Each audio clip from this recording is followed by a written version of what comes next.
Tere! Täna ei tutvustama teile ühtegi uut toodet, nii et vabandust. Aga täna me räägime millestki väga olulisest.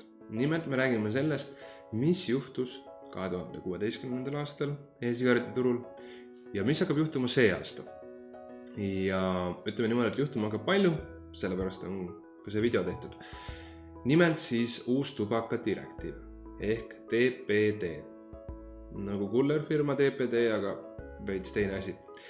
Ja mida see endaga kaasa toob? Toob endaga kaasa lühidalt öeldes palju piiranguid ja uuendusi. Näiteks müüjate jaoks lisandub hulgaliselt paberitööd, dokumentide täitmisi, täiendavad kulusid ning rida peensusteni aetud nõudeid.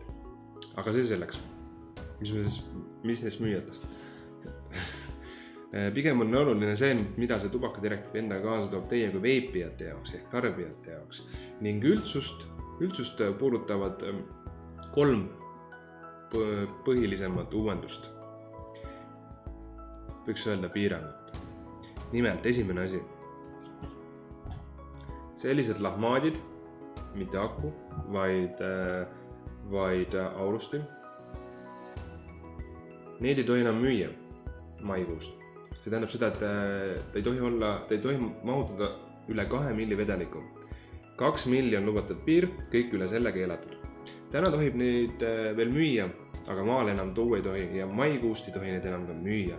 Nii et kellele meeldivad suure mahutavusega aurustid, siis rutake, täiendage oma varusid, sest varsti ei ole neid enam saada. Teine asi on see, vedelikud jäävad, et need ei kao turult. Aga turult kaovad sellised suured pudelid. Ehk need siin näiteks on 30 millised ja need on maikuust samuti keelatud. Maksimum pudeli suurus tohib olla 10 milli. Näiteks nagu need. Ja teine asi on see, et hoiatussildid peavad olema. Siia ei tule igasuguseid jubedaid kopsupilte ja mis iganes me tavasigarettidel näeme, sellepärast et e-vedelikud ei tekita neid. Aga ta peab siiski olema hoiatav, kui ta sisaldab nikotiini. Ja ta peab olema hoiatav nii esi kui tagaküljel 30% ulatuses. Kui on ainult taga, aga ees ei ole, siis ta ei vasta direktiividele ja vastupidi. Ja samuti peab olema vedelikukarbi sees kasutusjuhend. Nii et hoiatussildid esi tagaküljel 30% ja kasutusjuhend. Kui emba-kumba neist ei ole, siis tegemist on piltlikult öeldes sala e-vedelikuga alates 2017. aasta maist. Nii et kui Maksu- ja Tolliamet võitles ennem salasigarettidega, siis neil tuleb nüüd hakata võitlema ka salavedelikuga. Juhul kui keegi tahab seadust rikkuda, ma loodan, et ei taha. Aga need olid nüüd põhilised muudatused, mida tubakadirektiiv toob endaga kaasa tarbijate jaoks ja need hakkavad kehtima 2017. aasta maikuust. See lugu sai tegelikult alguse juba circa aasta tagasi ehk siis 2016. aasta maikuus ja suure tõenäosusega oli Nicorex esimene maailmas, kes juba selleks ajaks need nõudmised täitis, kuna paljud alles hakkasid tutvuma nende nõuetega. Ehk siis mida ma tahan öelda, seadus on juba kehtima hakanud, lihtsalt kõigile on antud nii-öelda soft landing periood ehk siis ülemineku periood kohandumaks uute nõuetega ning see ülemineku periood kehtib kuni selle aasta maikuuni. Ehk selleks ajaks peavad kõik müüjad esitatud nõuetele vastama või lihtsalt öelda, et ma putka kinni panema. Ja ma usun, et nii mõnigi paneb, kindlasti veebi poole pealt. Ja teisest küljest on need muudatused ja direktiivid väga positiivsed just tarbijate seisukohast, sest et kõik vedelikud peavad läbima analüüsid. See on see teema, millest ma eelpool just rääkisin, et hoiatussildid, kasutusjuhend, see on üks näitaja, et need on läbinud testid ja kõik ebakvaliteetsed vedelikud kaovad lettidelt. Nii et teil isegi hea tahtmise juurest jaepoodidest ei ole enam võimalik nii-öelda pahna osta. Kommentaariks juurde nii palju, et täna siiski enamus tarbijaid liigitavad e-vedeliga kõik ühte patta. Mitte kõik tarbijad selles mõttes, et ärme nüüd üldsusta, aga väga paljud teevad seda ja nad ei saa aru, et mille pärast nad peaksid ostma näiteks mingid 6, 7, 8 euroseid vedelike, kui nad võivad kusagilt, ma ei tea, kellegi käest saada 2-3 euroga. Siis siis see tegelikult ei ole õige arusaam asjast. Sest et kui sa hakkad säästma ja väga odavaid vedelikke ostma, sest et sa arvad, et nagu ikka on ühesugused, kuna lihtsalt ühe bränd on kallim, siis üldjuhul võta teadmiseks seda, et need odavad vedelikud on kokku keeletud, kes teab mis algainetes, sest et nende eesmärk ongi olnud teha odavaid vedelikke ja on kasutatud ka odavaid algaineid. Sest et siinkohal ma toonitan, hind siiski määrab kvaliteedi ja kohe me vaatame neid teste, millest ma eelnevalt rääkisin ja seal te näete, et hind määrab kvaliteedi. Vaatame need testid läbi, mida nad näitavad ja mis asjad need testid üldse on ja siis te saate ise ka paremini aru. Esimene tabel siis. Nagu te näete, et nimed on hägustatud ja seda väga lihtsal põhjusel, sest meil ei ole õigust neid avaldada ning samuti pole ka kena konkurente halvustada. Küll aga me saame näidata testide tulemusi ehk näidata, kui suured käärid võivad e-vedelike kvaliteedis olla. Ja ma juhin nüüd tähelepanu formaldehüüdi tulbale, kus te näete selliseid numbreid nagu 491, 200, 24, allpool uuesti 94, 222. See tähendab seda, et need vedelikud, kus formaldehüüdi tase on 400 ja 200, need vedelikud on kahjulikumad kui tavalised sigaretid. Need ongi need odavad vedelikud, mida te ostate üldiselt 2–3 euroga pudel. Ma tõsiselt soovitan neist vedelikest eemale hoida. Kuidas te seda teha saate? Väga lihtsalt, ikka tarbides testitud ja direktiividele vastavaid vedelikke. Ja nüüd teine tabel. Raspberry, pineapple, strawberry, watermelon. Need on Nicorexi e-vedelikud. Juhin taaskord tähelepanu formaldehüüdi tulvale, kus me näeme numbreid nagu 0,64, 1,97, 0,78 ja see ongi see, millest me oleme alates tegutsemise algusest rääkinud. Meil on kvaliteetsed vedelikud ja ühed parimad, mida turult leida võib. Ning nüüd on meil selleks ka numbrilised kinnitused. Ehk võrdleme nüüd neid numbreid eelmises tabelis olevatega. 491 versus 0,64, 200 versus 1,97 ehk Nicorexi vedelikud on kuni 700 korda paremate tulemustega. Kujutage nüüd ette, 700 korda võib olla kvaliteedi erinevus. Ehk e-vedelike kvaliteedi vahed on üle mõistuse suured. Jätke meelde need numbrid ja küsige nende testide kohta e-vedelike müüjatel, kas nad on direktiividele vastavad, kas nad on testid läbinud. Sest et kui ma ennem ütlesin, et üks, mis näitab, et e-vedelik on testid läbinud, on hoiatussildide kasutusjuhend, siis tegelikult on see ainult poolik tõestus. Et e-vedelik on tõesti läbinud testid ja on kvaliteetne. Sest et kõik vedelikud ja aurustid peavad olema registreeritud EU andmebaasis, mida kontrollib Terviseamet. Kui vedelik pole teste edukalt läbinud ja teda pole andmebaasis registreeritud, siis pole seda lubatud ka müüa. Nii et küsige enne, kui te ostate. Nii et peab tõdema, et kahjuks siiski turul leidub vedelikke, mille formaldehüüdi tase on kõrgem kui isegi tavasigaretidel. Ja just nende kõige ebakvaliteetsemate puhul, ehk mis te nägite tabelist 400 ja 200. Kui ma ise neid testide tulemusi nägin, siis mul käis klimp kurgust läbi. Tõsiselt, see nagu oli what is that. Ja mistõttu siinkohal oleme väga ausad, ütleme, et meie kui müüjate elu läheb korda keerulisemaks. Me peame igasugused nõuded täitma ja aru andma ja nii edasi. Aga ka kogu selle nii-öelda selle raskema poole teeb heaks ja positiivseks see, et turg peab korrastuma, turul peavad ära kaduma need ebakvaliteetsed vedelikud. Sest et kui meie teame juba alustamise hetkest alates, et meie vedelikud on kvaliteetsed ja ülimalt puhtad ning see aasta saime ka neile numbrilised kinnitused analüüsi läbides.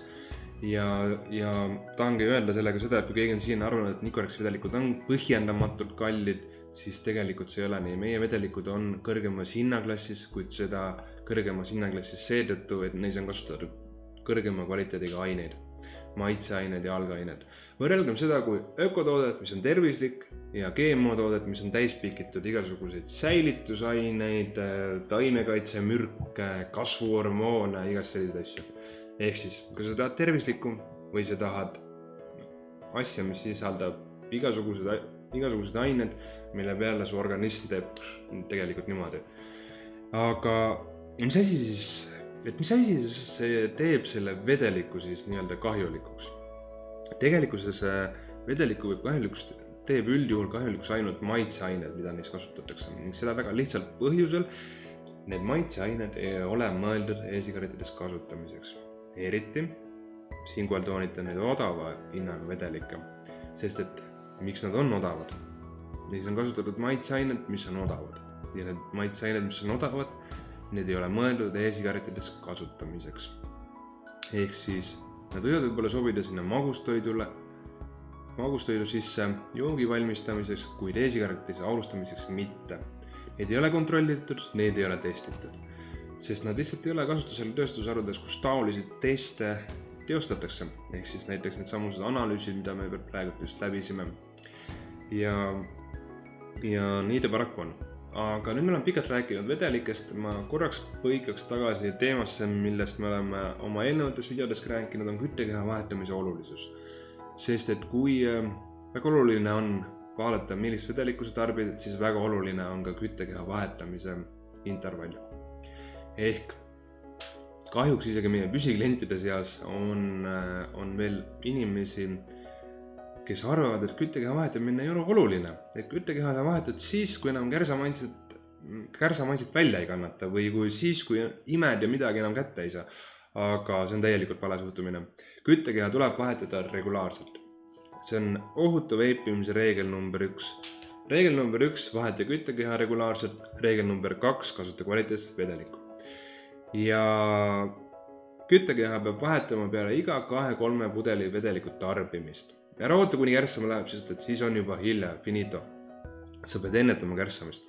Ja sellepärast on ka meil kogu aeg olnud see 4+2 vedeliku pakkumine, kus me anname 2 tasuta küttekeha igale kliendile kaasa, et ta tahaks ja vahetaks küttekeha õigeaegselt. Sest et me tegime ka see aasta kookisime mõned sellised küttekehad lahti, mis olid sihilikud siis, mida oli sihilikult kasutatud väga palju kordi ja sealt läbi lastud mitmekümneid pudeleid vedelikke. Ja selle sisemus oli, ütleme niimoodi, et hirmuäratav. Me printisime need välja, jagame enda poodides, näitame klientidele, ehk loodetavasti siis jõuab kõigile kohale, et küttekeha peab vahetama õigel ajal. Ja ma näitan teile seda pilti, mis siis juhtub küttekehaga, kui seda ei vahetata õigel ajal. Selline tulemus. Ja ütleme niimoodi, et see, mida te näete seal, see ei ole enam hea. See tähendab seda, et kuumutatakse igasuguseid maitseine jääke. Ja sellist asja ma palun käsi südamel teil vältida. Ja te vältite seda, kui te vahetate küttekeha peale igat 2-3 vedeliku pudeli tarbimist. Siinkohal mõni teist kindlasti mõtleb, et aga mul läks küttekeha kärssama juba peale esimest paagiteed.